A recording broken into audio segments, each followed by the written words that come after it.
దేవుని పరిశుద్ధ నామానికి మహిమ కలుగునుగాక. దేవుని వాక్యంలో నుండి హెబ్రీ పత్రిక 2వ అధ్యాయము 10వ వచనం అందరం కలిసి చదువుకుందాం. Hebrews chapter 2 verse 10. ఎవని నిమిత్తము సమస్తమును ఉన్నవో, ఎవని వలన సమస్తమును కలుగుచున్నవో, ఆయన అనేకులైన కుమారులను మహిమకు తెచ్చుచుండగా వారి రక్షణకర్తను శ్రమల ద్వారా సంపూర్ణునిగా చేయుట ఆయనకు తగును. చిన్న ప్రార్థన చేసుకుందాం. పరిశుద్ధ ప్రేమ కలిగిన తండ్రి, నీకు స్తోత్రాలు. 25వ దినము నాయన, మరి ప్రార్థనలో ఈ విధంగా ఏకీభించడానికి నీవు మాకు ఇచ్చిన కృపకై స్తోత్రాలు. ప్రతి దినము ఒక బహుమానమయ్యా, ప్రతి క్షణము నీవిస్తున్న బహుమానమే ప్రభా. అందును బట్టి నీకు స్తోత్రాలు. లోకంలో మేము గడిపే గంటల కంటే నీ సన్నిధిలో గడిపే గడియలు ఎంతో అమూల్యమైనవి కనుక స్తోత్రాలు ప్రభా. నీ స్వరాన్ని మాకు వినిపింపచేయండి. మా ఆధ్యాత్మిక జీవితాలను బలపరచండి, పటిష్టపరచండి. స్థిరమైన నీ వాక్య పునాదిపై మా జీవితాలు మేము కట్టుకోవడానికి నీ కృప దయచేయమని ప్రార్థన చేస్తూ నన్ను శిలువ చాటును మరుగుపరచండి. కేవలం నీ నోటి బురగా వాడుకొనండి. యేసు నామమున ప్రార్థిస్తున్నాము తండ్రి, ఆమేన్. యేసుక్రీస్తు ప్రభువు దేవాతి దేవుడు అయినప్పటికీ ఆయన మానవ రూపిగా మన కొరకు ఈ లోకానికి వచ్చాడు. There are so many reasons why Jesus came down to this earth. ఈ ప్రపంచంలోకి, భూమి మీదకి దేవుడు ఎందుకు అడుగు పెట్టాడు అనడానికి చాలా కారణాలు ఉన్నాయి. ప్రాముఖ్యమైన కారణం ఏంటంటే మనల్ని రక్షించడానికి, మన పాపముల నిమిత్తము ఆయన శిలువ మరణం పొందడానికైతే. మరి అనేకమైన కారణాలు ఏంటి అని ఆలోచిస్తే, అనేకమైన కారణాల్లో ఒక ముఖ్యమైన కారణము ఆయన అన్ని విషయాల్లో మనకు మాదిరి ఉంచడానికి ఈ లోకానికి నీవలే నావలే రక్త మాంసములలో పాలివాడిగా ఈ లోకానికి ఆయన దిగి వచ్చాడు. ఈ వచనంలో మనం గమనించినట్లయితే యేసుక్రీస్తు ప్రభువు ఈ లోకానికి ఎందుకు వచ్చాడో, లోకంలో ఉన్నప్పుడు ఆయన బ్రతికినప్పుడు ఎటువంటి అనుభవాల గుండా యేసుక్రీస్తు ప్రభు వెళ్ళారో మనం గమనించవచ్చు. ఒక మనిషి జీవితాన్ని ఆ మనిషి జీవిత అనుభవాలు డిఫైన్ చేస్తూ ఉంటాయి కదండి. our life experiences actually define our life. మన జీవితంలో మనం వెళ్ళే అనుభవాలు, మనం నడిచే మార్గము, మనం పొందే అనుభూతులు మన జీవితాన్ని ఒక మాటలో చెప్పాలంటే డిఫైన్ చేస్తూ ఉంటాయి. యేసుక్రీస్తు ప్రభు ఈ లోకంలో కేవలం 33.5 సంవత్సరాలు మాత్రమే బ్రతికారు. But he lived such an impactful life. చాలా మంది 100 సంవత్సరాలు బ్రతికి కూడా వారు చనిపోయిన మరుక్షణం వారి గురించి ఎవరు మాట్లాడుకోరు, వారిని ఎవరు జ్ఞాపకం చేసుకోరు. వారి కోసం కన్నీరు కార్చేవారు బహు కొద్ది మంది ఉంటారేమో. కానీ యేసుక్రీస్తు ప్రభువారు చనిపోయి 2020 సంవత్సరాలు దాటిపోయింది ఇప్పటికీ. But still the world is talking about him. ప్రపంచం ఇంకా ఆయన గురించి మాట్లాడుకుంటుంది. ప్రపంచం ఇంకా ఆయన జీవితం నుండి ఎన్నో పాఠాలు నేర్చుకుంటుంది. ప్రపంచంలో అనేక మంది ఆయన జీవితం ద్వారా, ఆయనతో కనెక్ట్ కావడం ద్వారా వారి జీవితాల్లో గొప్ప కార్యాలను చూస్తున్నారు. యేసుక్రీస్తు ప్రభు వారి శక్తిని, ప్రభావాన్ని ఇన్ని వేల సంవత్సరాలు అయినప్పటికీ మనుషులు అనుభవిస్తున్నారు అంటే కారణం ఏంటంటే ఆయన కేవలం మనిషి కాదు, మన కొరకు మానవ రూపాన దిగి వచ్చిన దేవుడు. యేసు ప్రభు మానవ రూపాన ఈ లోకంలో కేవలం 33.5 సంవత్సరాలు బ్రతికితే, ఆ 3.5 సంవత్సరాల ఆయన యొక్క ప్రయాణం, దాన్ని public ministry of Jesus Christ అంటారు. ఎందుకంటే 12 సంవత్సరాల నుండి 30 సంవత్సరాల వరకు యేసుక్రీస్తు ప్రభు ఏం చేశారు ఆ వివరాలు ఎక్కువగా బైబిల్లో చూడం. కానీ 30 సంవత్సరాల నుండి 33.5 సంవత్సరాల వరకు, అంటే 3.5 yearsలో ఆయన పబ్లిక్ మినిస్ట్రీ చేసి అనేక మంది ప్రజలకు తాను కనుపరుచుకుంటూ, తన మహిమను కనుపరుస్తూ, అనేకమైన అద్భుత కార్యాలు చేస్తూ, దేవుని రాజ్య సంబంధమైన విషయాలు బోధిస్తూ ఆయన బ్రతికారు. And the most crucial thing, ఆయన జీవితంలో అత్యంత ప్రాముఖ్యమైన ఘట్టమేది అని మనం ఆలోచిస్తే, the last days of Jesus, యేసుక్రీస్తు ప్రభు శిలువ మరణం పొందిన ఆ ఆఖరు గంటలు, లేకపోతే ఆఖరు దినాలు, ఆఖరు రోజులు అని మనం చెప్పుకోవచ్చు. యేసుక్రీస్తు ప్రభు ఆయన జీవితంలో ఎటువంటి అనుభవాల గుండా వెళ్ళారు అని మనం ఆలోచన చేస్తే, ఇప్పుడు మనం చదివిన హెబ్రీ పత్రిక 2వ అధ్యాయము 10వ వచనం. ఎవని నిమిత్తము సమస్తమును ఉన్నవో, ఎవని వలన సమస్తమును కలుగుచున్నవో, ఆయన అనేకులైన కుమారులను మహిమకు తెచ్చుచుండగా వారి రక్షణకర్తను శ్రమల ద్వారా సంపూర్ణునిగా చేయుట ఆయనకు తగును. మేడ్ పర్ఫెక్ట్ త్రూ సఫరింగ్ అనే మాట అక్కడ మనం చూస్తున్నాం. శ్రమల ద్వారా యేసుక్రీస్తు ప్రభు పరిపూర్ణునిగా అయ్యాడు. అంటే ఇప్పుడు మనకు ఒక అనుమానం రావచ్చు, అదేంటంటే యేసు ప్రభు పర్ఫెక్ట్ కాదా అండి? దేవుడు మానవ రూపంలో వచ్చినప్పుడు ఆయనలో దైవత్వం అలాగే ఉంటుంది కాబట్టి ఆయనలో పర్ఫెక్షన్ లేదా అని అడిగితే, యేసుక్రీస్తు ప్రభు he is perfect in every way. ఆయన అన్ని విషయాల్లో పరిపూర్ణుడుగానే ఉన్నాడు. ఎక్కడ ఆయన్ని వేలెత్తి చూపించగలిగేటట్లుగా ఆయనలో ఏ విధమైన కళంకం కానీ, కల్మషం కానీ, పాపం కానీ మనకు కనబడదు. అయితే యేసుక్రీస్తు ప్రభు అన్ని విషయాల్లో మనకు మాదిరి ఉంచాడు కనుక ఆయన శ్రమ పొందుట ద్వారా పరిపూర్ణునిగా చేయబడ్డాడు అనే మాట వాక్యంలో మనం చూస్తున్నాం. విశ్వాస జీవితంలో కూడా శ్రమలు అనేవి a very integral part of the life of a believer. విశ్వాస జీవితంలో శ్రమలు అనేవి మన జీవితంలో ఒక భాగము. జీవితంలో ఖచ్చితంగా ఈ శ్రమలు అనే ఫేజ్ గుండా మనం ఆయా సమయాలలో వెళ్తూ ఉండాల్సి వస్తూ ఉంటుంది. అవి బహుశా అవమానకరమైన మాటలు అవ్వచ్చు, లేకపోతే నిందలు అవ్వచ్చు, ఫైనాన్షియల్ క్రైసిస్ అవ్వచ్చు, ఒక ఆశీర్వాదం కొరకు, ఒక బ్రేక్ త్రూ కొరకు కనిపెడుతూ, it may be just waiting for a blessing. ఒక ఆశీర్వాదం కొరకు ఎదురు చూసి నువ్వు నిరాశ పడిపోతూ ఉండొచ్చు. అదే ఒకవేళ ఒక ఆశీర్వాదం కొరకు కనిపెట్టడమే ఒక శ్రమలాగా నీ జీవితంలో అనిపించవచ్చు. ఒకవేళ అవి ఆకలి బాధలు అయిండొచ్చు. మరి ఏదైనా విశ్వాస జీవితంలో శ్రమలు మాత్రం ఖచ్చితంగా ఉంటాయి. శ్రమలు అనేవి ఖచ్చితంగా విశ్వాస జీవితంలో ఉంటాయి అని మనం గుర్తించాలి. శ్రమలను ఎస్కేప్ అవ్వాలి అనుకుంటే పరిపూర్ణతలోకి నువ్వు సాగిపోవడానికి నీకు ఇష్టం లేదన్నమాట.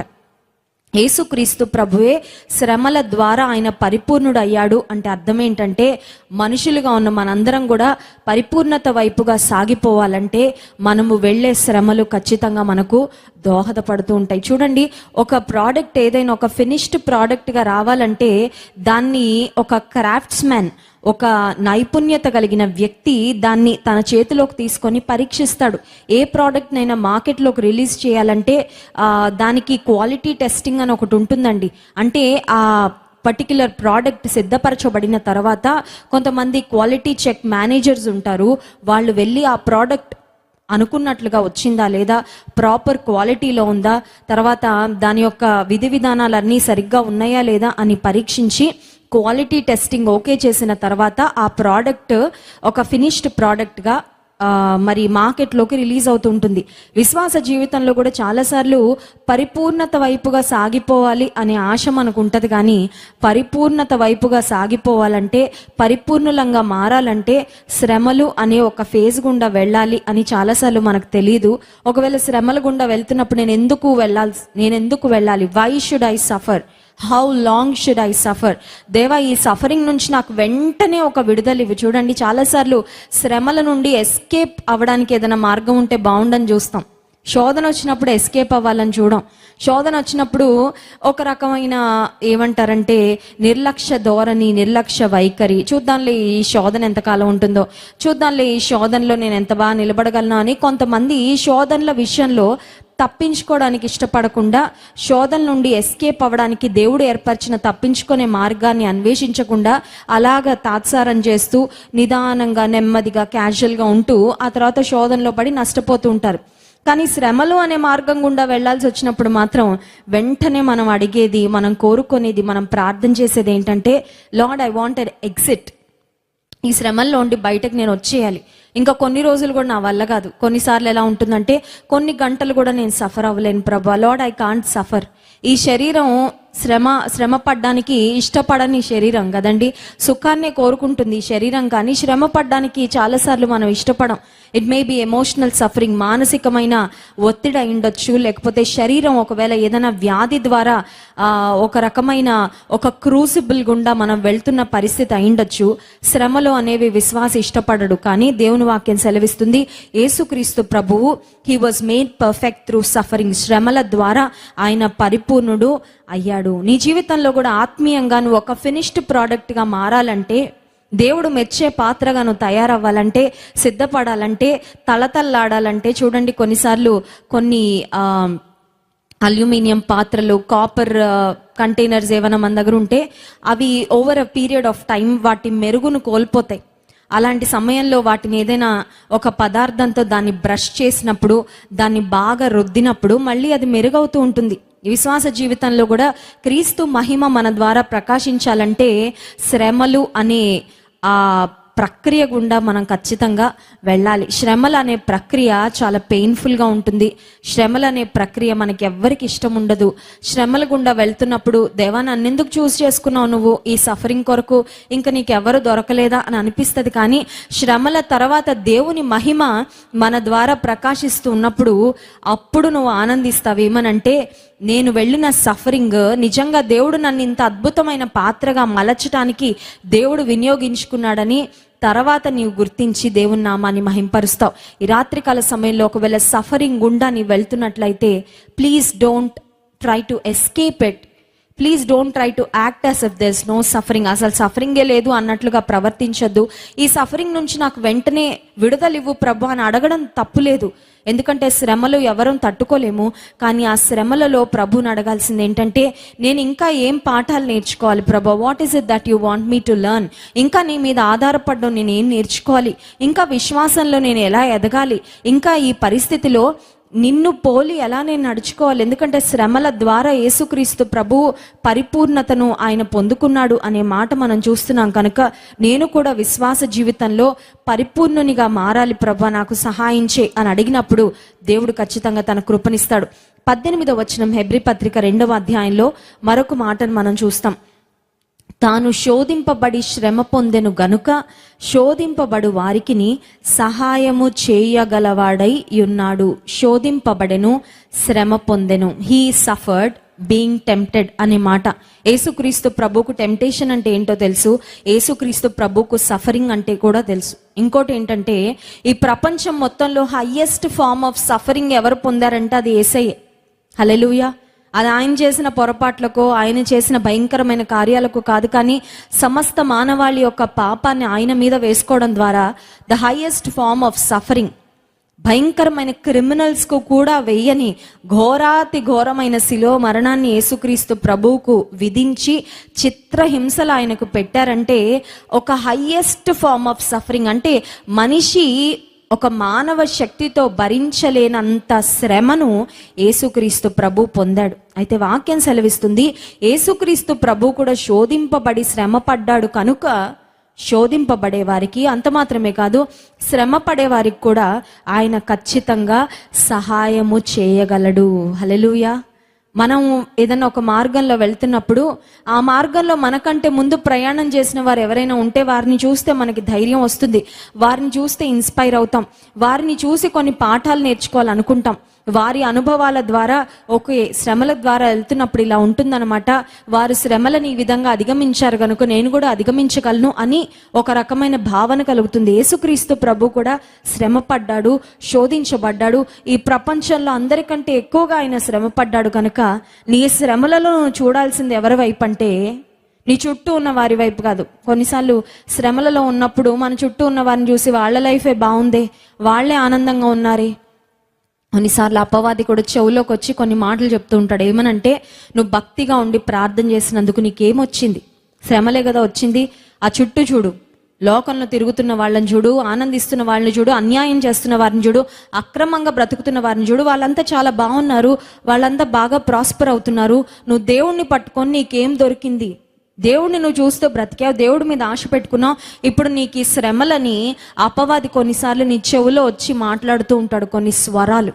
But remember dear brother and sister, you have to ignore, you have to neglect. ఆ స్వరాలకు నువ్వు చెవిలో చోటు ఇవ్వకూడదు. ఆ స్వరాలు ఒకవేళ చెవులో వినపడుతున్నా వాటిని హృదయంలోకి దిగనివ్వక. ఎందుకంటే మన దేవుడు శ్రమల గుండా మనల్ని ఒకవేళ అనుమతించేది ఆ శ్రమలలో మనల్ని విరగ్గొట్టి నలగొట్టి చంపేయడానికి కాదు, నాశనం చేయడానికి కాదు, కానీ నిన్ను పరిపూర్ణులుగా మార్చడానికి, ఒక ఫినిష్డ్ ప్రోడక్ట్గా నిన్ను చేయడానికి, ఆత్మీయంగా నువ్వు ఇంకా పరిపక్వతలోనికి సాగిపోవడానికి. God has a bigger plan, God has a bigger perspective.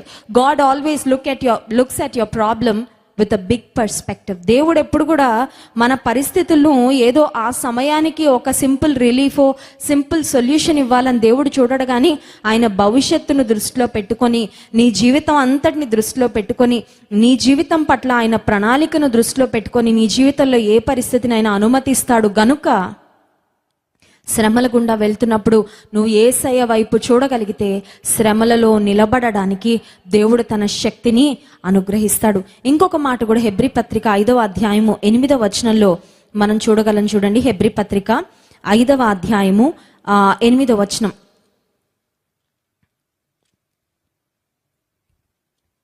ఆయన కుమారుడై ఉండియు తాను పొందిన శ్రమల వలన విధేయతను నేర్చుకొనెను. ఇందాక మొదటి మాట చూసాం, శ్రమల ద్వారా పరిపూర్ణత పొందుకున్నాడని. సో పర్ఫెక్షన్ త్రూ సఫరింగ్ అనే మాట ఇందాక చూసాము. ఇక్కడ మనం చూస్తున్నాము శ్రమల ద్వారా ఆయన కుమారుడై ఉండియు శ్రమల ద్వారా విధేయతను నేర్చుకొనెను. So obedience through suffering. ఇప్పుడు ఇంకో ప్రశ్న అడుగుతాను, అంటే యేసు ప్రభు శిలువ మరణం పొందడానికి ముందు, శ్రమ పడడానికి ముందు, was he a disobedient person? ఆయన ఒకవేళ అవిధేయుడుగా ఏమన్నా ఉన్నాడా అని ఆలోచిస్తే ఖచ్చితంగా లేరండి. ఎందుకంటే లూకాసు వార్తలో మనం గమనించినట్లయితే యేసుక్రీస్తు ప్రభు వారి యొక్క 12 years నుండి 30 years వరకు ఆయన లైఫ్ గురించిన వివరం మనం గమనిస్తే యేసుక్రీస్తు ప్రభు తన తల్లిదండ్రులకు విధేయుడై ఉండెను అనే మాట మనం చూస్తాం. So he was an obedient son to his parents, earthly parents. నేను దేవాది దేవుణ్ణి, కేవలం ఈ లోకంలోకి రావడానికి ఒక గర్భం కావాలి కాబట్టి మరియా నీ గర్భాన్ని ఎంచుకున్నాను కనుక ఒక తల్లిగా నేను లెక్క చేయను, ఒక తల్లిగా నీ మాటకు నేను విధేయత చూపించాల్సిన అవసరం లేదు, యోసేపు అయితే అసలు నాకు ఏ రకంగా కూడా మరి నాకు సంబంధం లేదు అని యేసు ప్రభు ఎక్కడ తన తల్లిని కానీ తండ్రిని కానీ కించపరిచినట్లు కానీ అవమానపరిచినట్లు కానీ వారికి మరి ఎదురు సమాధానాలు చెప్పినట్లు ఎదురాడినట్లు ఎక్కడ మనం చూడం. He was obedient to his parents అనే మాట మనం గమనిస్తున్నాం వాక్యంలో. అయితే మరి ఇక్కడ శ్రమల ద్వారా ఆయన విధేయతను నేర్చుకున్నాడంటే that doesn't mean that Jesus was disobedient. He was not disobedient to his earthly parents and he was also not disobedient to the heavenly father. ఈ లోక సంబంధమైన తల్లిదండ్రులకు ఆయన అవిధేయుడుగా లేడు, పరలోకపు తండ్రికి కూడా ఆయన అవిధేయుడుగా లేడు. మరి ఈ మాట ఎందుకు వ్రాయబడింది అని ఆలోచిస్తే, శ్రమలకు ముందు ఆయనలో విధేయత ఉంది కానీ but it was not tested obedience. చూడండి, కొన్నిసార్లు పిల్లలు అంటుంటారు, నాకు అన్నీ తెలుసు, నాకు మంచి నాలెడ్జ్ ఉంది, నా కోర్స్, నా కరిక్యులం, నా బుక్స్ అన్ని నేను చదివేశాను అంటారు. కానీ వాళ్ళు ఎంత చదివారో పరీక్షించబడినప్పుడు, ఎగ్జామ్స్ పెట్టినప్పుడు, ఎగ్జామ్స్ రాసినప్పుడు, ఇవాల్యుయేట్ చేయబడినప్పుడు వారికి నిజంగా ఎంత జ్ఞానం ఉంది, వాళ్ళు నిజంగా కోర్స్ ఎంత బాగా నేర్చుకున్నారు, ఎంత బాగా చదివారు అనేది ప్రూవ్ అవుతుంది. సో యేసుక్రీస్తు ప్రభు యొక్క శిలువ మరణము ద్వారా గెత్సెమనే తోటలో కూడా ఆయన ఒక ప్రార్థన చేస్తాడు. అదేంటంటే, నీ చిత్తం అయితే ఈ గిన్నె నా నుండి తొలగించు, ఆయనను నా చిత్తం కాదు నీ ఇష్టమే, నీ చిత్తమే జరుగునుగా, కానీ తండ్రి చిత్తానికి సంపూర్ణంగా అప్పగించుకొని పరిపూర్ణమైన విధేయతను యేసుక్రీస్తు ప్రభు చూపించాడు. కనుక ఒక మాటలో చెప్పాలంటే, before suffering he was still an obedient person. అప్పటికి కూడా ఆయన విధేయుడుగానే ఉన్నాడు, కానీ it was not tested obedience. కానీ శ్రమల తరువాత, శిలువ మరణం తరువాత ఆయన విధేయత it was tested and proved obedience. ఈ రాత్రికాల సమయంలో ఒక మాట చెప్పాలని ఆశిస్తున్నాను. అదేంటంటే, ఒకవేళ శ్రమల గుండా నువ్వు వెళ్తున్నట్లయితే ఒక ప్రక్కన అపవాది నించొని చూస్తూ ఉంటాడు, మరొక ప్రక్క నీ కొరకు ప్రాణం ఇచ్చిన, నీ కొరకు గొప్ప ప్రణాళికలు కలిగిన, నిన్ను ప్రాణప్రదంగా ప్రేమిస్తున్న యేసయ్య మరొక ప్రక్కన ఉంటారు. శ్రమల గుండా నువ్వు వెళ్తున్నప్పుడు నిన్ను బలహీనపరచాలని, నీ విశ్వాసాన్ని అడుగంటిపోయేటట్లు చేయాలని, నువ్వు దేవుని అవమానకరంగా మాట్లాడాలని, నువ్వు దేవుని నిందించాలని, ఆనాడు యోబు జీవితంలో యోబు భార్య ఎలా ప్రక్కన ఒక ఏజెంట్గా పనిచేసిందో, కొంతమంది మనుషులను నీ చుట్టూ ఏజెంట్స్గా పెడతాడు అపవాది కూడా కాసుకొని ఉంటాడు. ఏమనంటే, నీ శ్రమలలో నువ్వు దేవునికి దూరం అవ్వాలని. But at the same time on the other hand మరొక ప్రక్కన, మరొక వైపున యేసుక్రీస్తు ప్రభు కూడా కనిపెడుతూ ఉంటాడు. ఏమనంటే, నా బిడ్డ, ఈ శ్రమలు నిన్ను పరిపూర్ణతలోనికి నడిపించడానికి, ఈ శ్రమలు నిన్ను నాకు దగ్గరగా చేసుకోవడానికి, ఈ శ్రమల తర్వాత కీడు వెనకాల నేను ఆశీర్వాదం నీ కొరకు సిద్ధపరిచాను, ఈ కీడు వెనకాల నేను నీ కొరకు దాచించిన మేలు గొప్పది, ఈ కీడు ద్వారా, ఈ శ్రమల ద్వారా నువ్వు విధేయత నేర్చుకోవాలని నేను కోరుకుంటున్నాను అని యేసుక్రీస్తు ప్రభు ఏమో విత్ ద బెస్ట్ ఇంటెన్షన్, ఆయన ఎప్పుడు ఎవరికి ఏ హాని, ఏ కీడు కలుగ చేయాలని ఆశించడని దేవుని వాక్యంలో వ్రాయబడింది. దేవుడు మనస్ఫూర్తిగా మనుషులకు ఎప్పుడు కీడు కలుగ చేయడు. So on the other hand యేసుక్రీస్తు ప్రభు కనిపెడుతూ ఉంటాడు. ఈ రాత్రి కాల సమయంలో ఒకవేళ నీవు శ్రమల గుండా వెళ్తున్నట్లయితే, శ్రమల బడిలో లేక ఒక శ్రమల ఫేజ్లో నువ్వు వెళ్తున్నట్లయితే, అపవాదిని సంతోష పెడతావా? అపవాది యొక్క ఎక్స్పెక్టేషన్స్కు నువ్వు రీచ్ అయ్యి దేవునికి అవమానం తీసుకొస్తావా? లేదా సృష్టికర్త అయినా నిన్ను రక్షించిన, నీ కొరకు ప్రాణం పెట్టిన, నిన్ను ప్రేమిస్తున్న యేసయ్య వైపు చూస్తూ ఆయన సహాయాన్ని కోరుకుంటూ శ్రమల బడిలో ఆయన నేర్పించే పాఠాలు చక్కగా నేర్చుకుంటూ ఆయన నామ మహిమ కొరకు బ్రతుకుతావా? శ్రమలు ఎప్పుడు ఉండవు ప్రియమైన దేవుని బిడ్డ, గుర్తించు. You are not going to have problems forever. శ్రమలు ఎప్పుడు ఉండవండి. ఉదయం వస్తుంది సూర్యుడు, ఆ తర్వాత సాయంకాలం అయ్యేసరికి సూర్యుడు ఖచ్చితంగా అస్తమిస్తాడు. వర్షం ఒకవేళ కారు మబ్బులు కమ్మి వర్షం హోరుగా కుండపోతుగా పడుతుందేమో, but does it rain forever? Never. ఎప్పటికీ వర్షం పడదు, ఆగిపోవాల్సిందే వర్షం. నీ జీవితంలో కూడా ఒక శ్రమలు వచ్చాయని కృంగిపోవద్దు. ఇంకెంతకాలం శ్రమల్లోనే నాశనం అయిపోతానేమో, శ్రమల్లోనే నా పని అయిపోతుందేమో అనుకోవద్దు. దేవుడు నీ జీవితంలో సూర్యోదయాన్ని ఇస్తాడు. అయితే శ్రమల బడిలో నువ్వు పాఠాలు బాగా నేర్చుకోగలిగితే, శ్రమల బడిలో నీ కొరకు శ్రమపడి మనకంటే ముందుగా మరి అనేకమైన శ్రమలు పొందిన యేసుక్రీస్తు ప్రభువును చూసి ఆయన సహాయాన్ని నీవు కోరుకోగలిగితే, శ్రమల తరువాత గొప్ప ఆశీర్వాదము, గొప్ప మేలు, గొప్ప అభివృద్ధి, గొప్ప మహిమ దేవుడు నీకు కలుగ చేస్తాడు. అట్టి కృప ఈ రాత్రికాల సమయంలో శ్రమల గుండా వెళ్తున్న దేవుని ప్రజలకు దేవుడు అనుగ్రహించునుగాక. ఆమేన్. కళ్ళు మూసుకోండి, ప్రార్థన చేసుకుందాం. పరిశుద్ధ ప్రేమ కలిగిన తండ్రి, నీకు స్తోత్రాలు. నీ వాక్యం ద్వారా మాతో మాట్లాడినందుకు వందనాలయ్యా. నువ్వు కుమారుడై ఉండి శ్రమల ద్వారా విధేయతను నేర్చుకున్నావని నీ వాక్యంలో ఉంది ప్రభువా. నిజమే, చాలాసార్లు నాయన ఆధ్యాత్మికంగా ఆశీర్వాదకరమైన సమయాల్లో మేము నేర్చుకునే పాఠాల కంటే శ్రమల గుండా శ్రేష్టమైన పాఠాలు మేము నేర్చుకుంటాం ప్రభువా. శ్రమల తర్వాత నువ్వు ఆశీర్వాదాన్ని పంపిస్తావయ్యా. ఆశీర్వాదపు జల్లులు నిశ్చయంగా నువ్వు కురిపిస్తావు ప్రభువా. ఈ రాత్రికాల సమయంలో భయంకరమైన శ్రమలలో, తట్టుకోలేని శ్రమలలో, వేదనల్లో నీ ప్రజలు ఎంతమంది ఉన్నారో వారిని చేతులకు అప్పగిస్తున్నాను. నీ శక్తిని వారికి ఇవ్వండి. శ్రమ పడే వారికి నువ్వు సహాయం చేస్తావని నీ వాక్యంలో ఉంది ప్రభువా. నీ సహాయం వారికి అందించండి అయ్యా. శ్రమలలో ఏమాత్రము విశ్వాసంలో బలహీన పడకుండా ఇంకా బలవంతులుగా, ఇంకా విధేయతతో పరిపూర్ణత వైపుకు సాగిపోనట్లు నీ ప్రజలకు నీ కృప దయచేయమని విన్న వాక్యం మా హృదయాల ఫలింపచేయమని యేసు నామమున ప్రార్థిస్తున్నాం తండ్రి. ఆమేన్.